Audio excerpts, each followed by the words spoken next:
Can I just invite the panelists for the comments? Dr. Lo Chao, can you say something? Would you like to say something about the aortic valve assessment? Thanks. Yes. Good evening, everybody. I am highly thankful to organizers ISCTA and IECTS for allowing me to participate in this very informative, excellent webinar. All the presenters, they have presented excellent, very informative presentations, and I have to make a few comments. As a surgeon, we have to do surgical ABR, repair, and new coming procedure, Ojaki procedure, and transcatheter aortic valve replacement. We get many supplementary information over transthoracic echocardiography. Can Dr. Seetal Shah explain what is low-lying coronary ostia?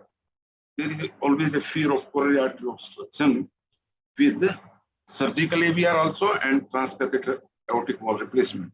So how do we assess low coronary ostia, low-lying coronary ostia, please? Dr. Seetal? Yeah, so this becomes quite a difficult situation, lot of times intra-op also. But what we are trying to see is in the mid-esophageal short axis view and mid-esophageal aortic valve short axis view, and then trying to see the ostium and how much, I mean, I can't say how much measurement with the distance for normal level or low lying, but it just becomes like how close it looks like, but also with the size of with your image plane as well as some orientation, there can be a possibility of subjective error also in this. Okay, thank you. The other panelists may comment.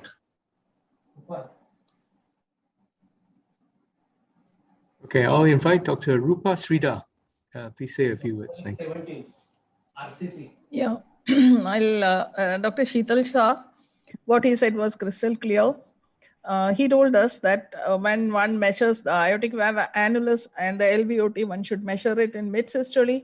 And while one measures the sinus of Valsalva, ST junction, and proximal aorta, one should measure it in end diastole. And about Sudhakar Subramani, nice to see you again. He told us about the pitfalls in aortic stenosis quantification.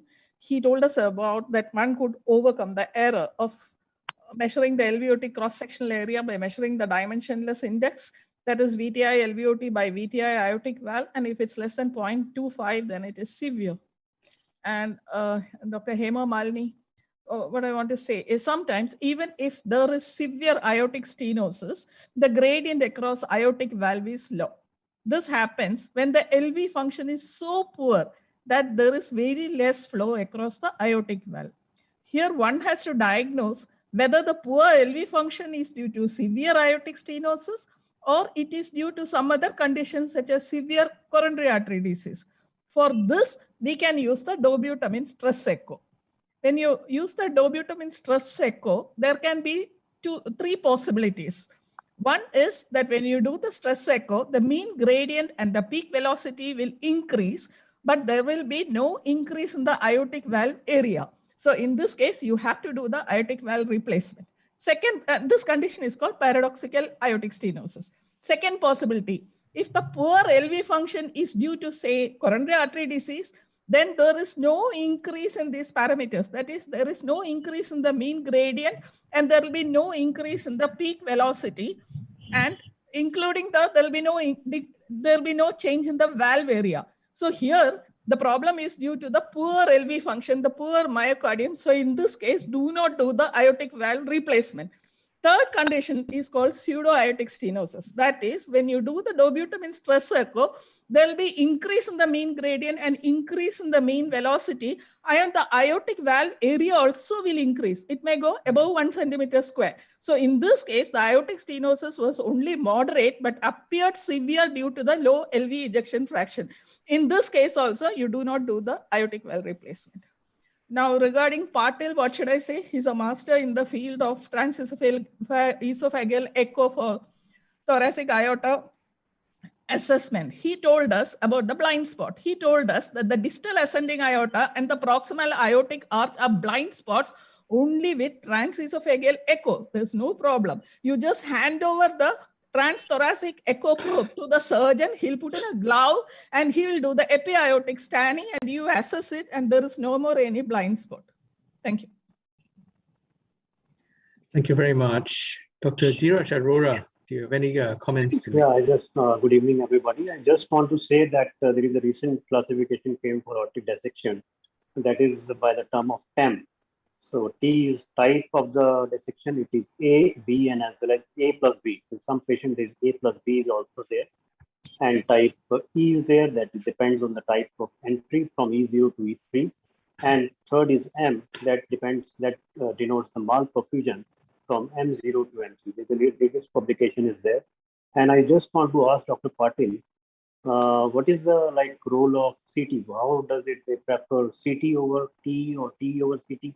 In emergency scenario, T is very important, but what is the confirmatory diagnosis for dissection? Is it CT scan or MRI or TE? Thank you. I hope everybody can hear me. Yes. Actually,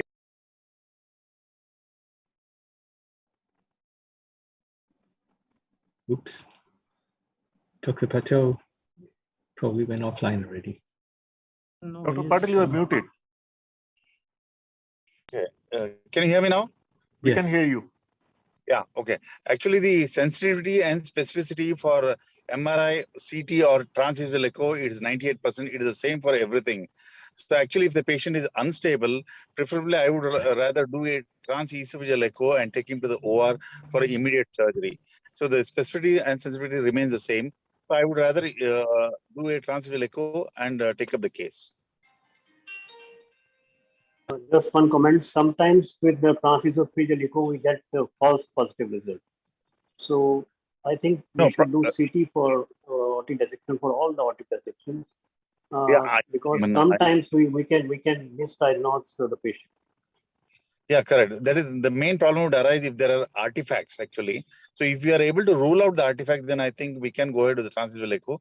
But if the patient is unstable, it becomes very difficult to take him to the CT scan and then take him into the theater. It would become very detrimental. So if we are able to diagnose it conclusively and the patient is unstable, I would rather do a transesophageal echo and take him into the lab, into the OR.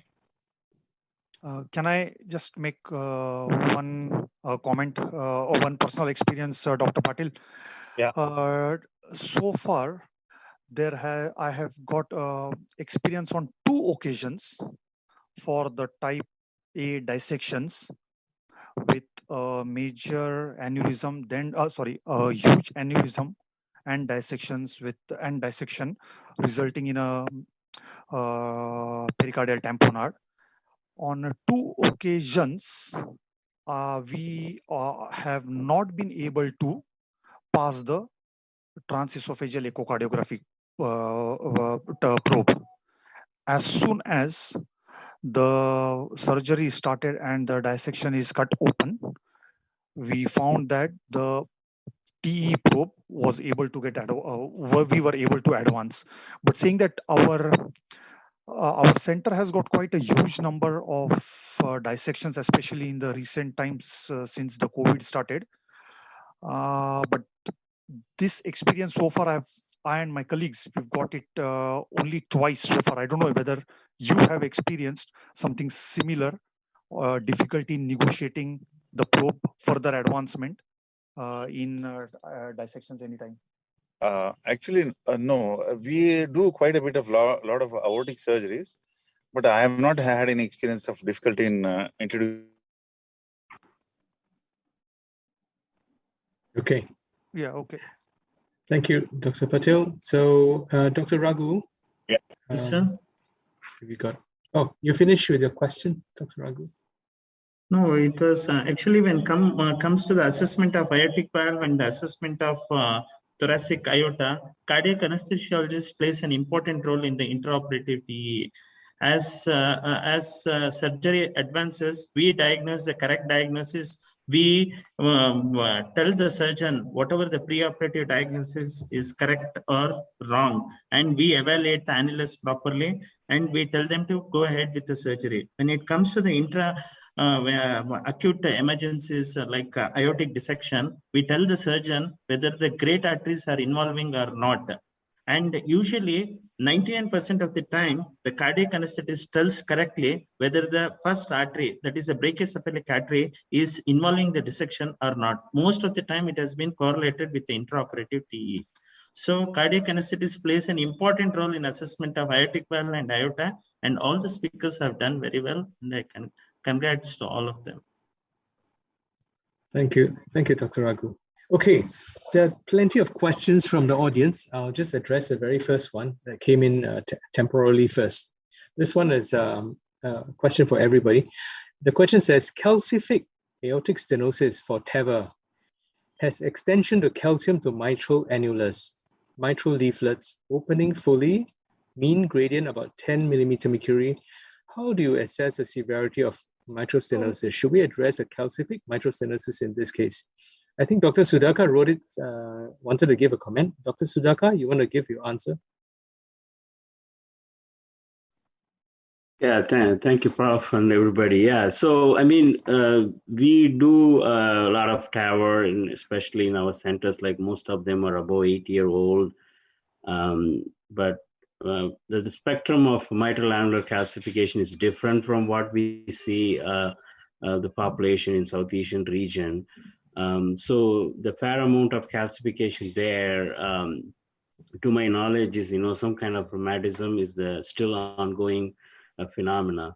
But we do encounter certain calcifications, and then when we measure it, we see some difference in the mean gradient across the mitral valve. So I would say about 30–40% of the patients tend to be overestimated prior to the TAVR, and then once we deploy the valve, we get a fair assessment and see is there any change in the flow across the mitral. So most of the time, I would say the pseudo overestimation of the pressure gradient across the mitral. Coming back to the interventions, there is no like a clear answer, because that's going to add into the additional intervention procedures, and we are getting more and more percutaneous even across the mitral valves. I hope in future that should be addressed in an appropriate way. But in terms of differentiation, I think that's the one way of dealing it. So I do, I mean, like cardiology folks sometimes helps for the 3D, direct measurements of the mitral valve area. That may be one way of, in a dicey situation to use as a potential tool. Thank you very much, Dr. Sudhakar. There are a couple of questions for Dr. Hema Malini. It says, what is the role, from one of the audience, what is the role of transaortic flow rate in assessing severity of aortic stenosis? Thank you, everyone. Am I audible, sir? Can I go ahead? Yeah, please. Yeah, the thing is, transaortic flow rate is the actual blood volume which is ejected by the ventricle during systole. And the formula is given in the textbook is stroke volume by ejection time. The logic is higher the aortic valve resistance, it's going to take a longer time for the LV to eject against resistance. So obviously the flow rate is going to come down. If you look at the numbers, the cutoff value recommended is 200 mL per second. So more than 200 mL per second, you can take it as normal, and less than that is going to be low transvalvular flow rate. The clinical implication is, supposingly a patient has a normal transaortic flow rate, then the dobutamine stress echo may actually not contribute much in diagnosing whether it is severe or pseudo-severe. And the valve area is likely to reflect the severity of aortic stenosis. Supposingly the patient has a low transaortic flow rate, then dobutamine stress echo is going to be definitely helpful, because it is going to increase the heart rate, increase the flow, and help us in telling whether it is severe or pseudo-severe. And third thing is going to be a value less than 200 mL per second has been studied to be an independent predictor of mortality and adverse cardiovascular events. Thank you, Dr. Hima. That's very clear. There's another question for you. What are the risks of surgery for paradoxical low flow, low gradient? Now, Will you be in when a you position to answer? Yeah, sure. When you look at the outcomes and risk stratification, when you take up the severe aortic stenosis spectrum as such, it is going to be high gradient aortic stenosis, then it is normal flow low gradient, then it is paradoxical low flow low gradient. Ultimately, it is classical low flow low gradient. So the severity, the risk is going to increase down this lane. And when you look at the risk predictors for paradoxical low flow low gradient, you have clinical features, echo features, as well as MRE features. If you look at the clinical features, the spectrum of population who are going to have this paradoxical low flow is predominantly older age group, female patients, hypertensives. Most of them may have atrial fibrillation. All these are risk factors. Echo, when you have evidence of diastolic dysfunction or impairment in the global longitudinal strain or any subtle impairment in longitudinal systolic function like MAPC, all these are risk factors. Finally, MRI evidence of fibrosis. And the surgical implication is, as we see in paradoxical low flow, it is a small LV cavity. So it is likely for the surgeon to encounter a small aortic annulus, and it is of paramount importance to avoid patient prosthetic mismatch in low flow, low gradient aortic stenosis. That would be a point to be considered. And third one you want me, sir, the cutoff value for GLS. Actually, the indication for surgery is based on the presence or absence of symptoms and severity of aortic stenosis. So GLS is actually not the decision maker. And if you look at the value of GLS, anything less than 16%, we can take it as abnormal. The role of GLS is actually a predictor of risk. And we have various cutoff values given by various people. It can be less than 17, or it can be less than 12, or it can be less than 18, which is going to serve as a predictor of independent mortality. Thank you very much, Malini, Dr. Malini. You took it out of my mouth. Here's a physiological question, the last question. Oh, I think we don't have much time. It's only 5 seconds left. So I'll close the session. It's a wonderful session and wonderful answers, wonderful audience for all the great questions. Thank you very much. I'll close the session for now because we have another session coming up back to back. Good evening. Thank you. Thank you very much. Thank you, everyone. Thank you, sir. Thank you. Thank you, everyone. Yeah.